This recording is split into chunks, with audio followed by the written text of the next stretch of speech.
Welcome to Subramani. Having seen the 16 rules of John Templeton and having seen rules number 1, 2, 3 and 4 in the previous episodes, now we will look at the rules number 5, 6 and 7.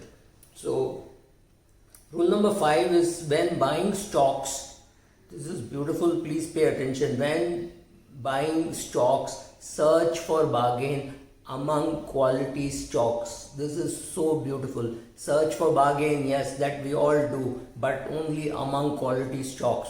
When an HDFC bank looks for clients, it looks for quality among quality clients, which means it will look at lending only to the top 200 Indian corporates, right? Especially in the large scale. In the small scale, they may have to come down on quality criteria, but that is it. We will look for good business, but only with quality, because in banks, once you lose money, that once the client is bad, there's a chance that no, not a rupee will come back. When you lend, you want 100 rupees to come back because your margins are low, right?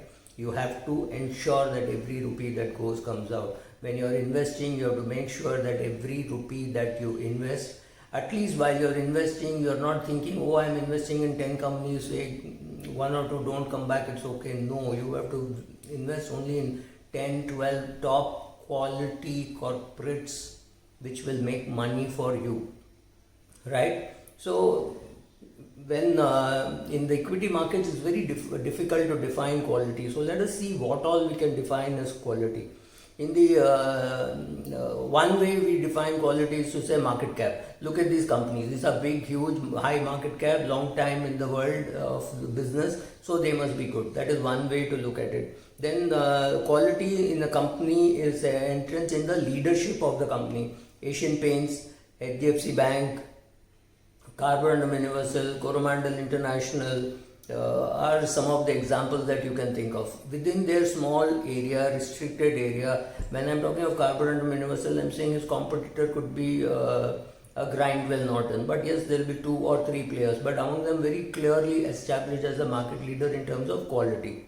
Right? Quality is a company which is a tech leader in the market depending upon innovation. Even Hero Motors qualified there. Bajaj Auto tries to do something on its own. Force Motors, TCS, Biocon, right? These are all companies which set examples in terms of quality leadership. Quality is a strong management team with a good proven track record. Infi, HDFC Limited, Cholamandalam Finance, right? Good quality management which does the regular jobs day in and day out perfectly well. It is not that they're doing something great, but whatever they're doing it in an extremely great way. Right, so you have your Maruti Suzuki, Sun Pharma, Lupin, right, all of them qualify into that. Quality is a well capitalized company that is difficult to copy. Take companies like ICICI Prudential Life Insurance, HDFC Life Insurance, very difficult to pump money and say I will try to build up such a franchise. It's difficult. So quality as a brand, your Colgate, your Marico is well known in cooking oil and in hair oil, right? They were established themselves well. Look at Parle biscuits, very well established. Even today, in spite of so many high premium biscuits coming, it has caught the lower end of the market and just held on to it so tight, right? You also have to ensure that many of these quality attributes exist in tandem with each other. So whether Asian Paints quality is not as important as the software and the SAP and the SAP implementation and things like that. That is what sets Asian Paints apart, right? So all these things have to exist in tandem. And when you're looking at the top quality, which means you're looking at A group, you have to also see how they have treated the shareholders. That is important. That when you're looking for bargain, you look for bargain only in A group and seeing how well it has treated the shareholders. That should be a criteria for picking up stocks. For small cap and mid cap, I would suggest you go to a mutual fund because they are far more difficult to pick up.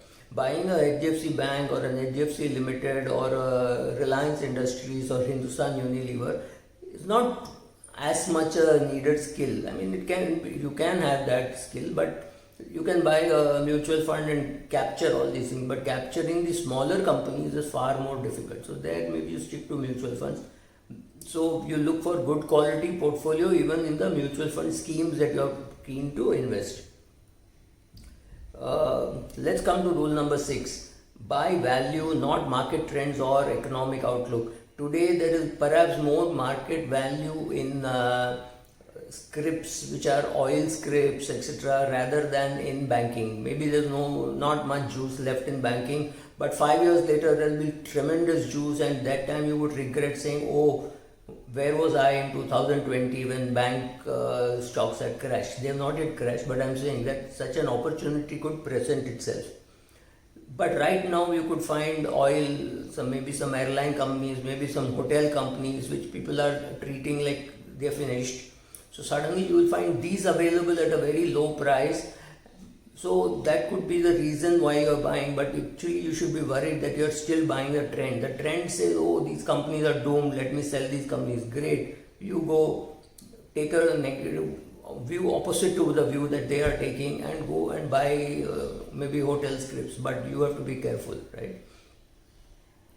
So what you're largely trying to do is understand that everything has a price, but only some have value. Look at some of the shares which you bought at 10 rupees which has become 1000 rupees, and some of the shares which you bought at 10 rupees which have just vanished, right? So vanishing companies is also something for you to worry about, because you are buying value.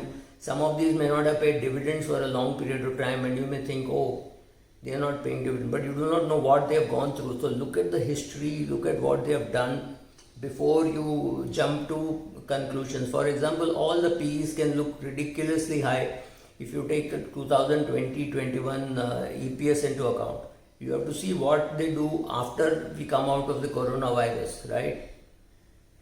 So when you buy economic value, you may also have to sit with a lot of patience for very long periods of time. That's not very easy for most people, because you think you are at the prime of your life. Why would you want to go and waste so much time? But it's a fact of life, right?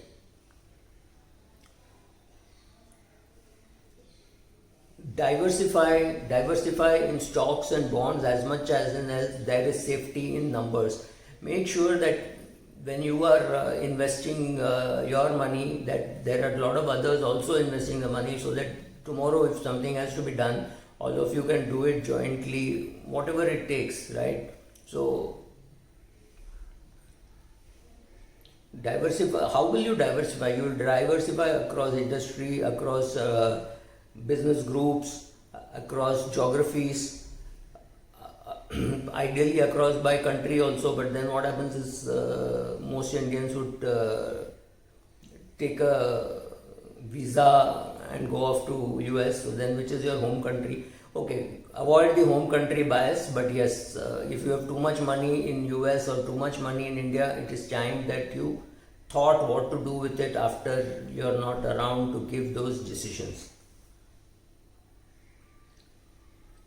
So whatever shares that I mentioned here, a small caveat that I could be owning it or may have sold it, right? So assume that I own all the shares which have been mentioned in the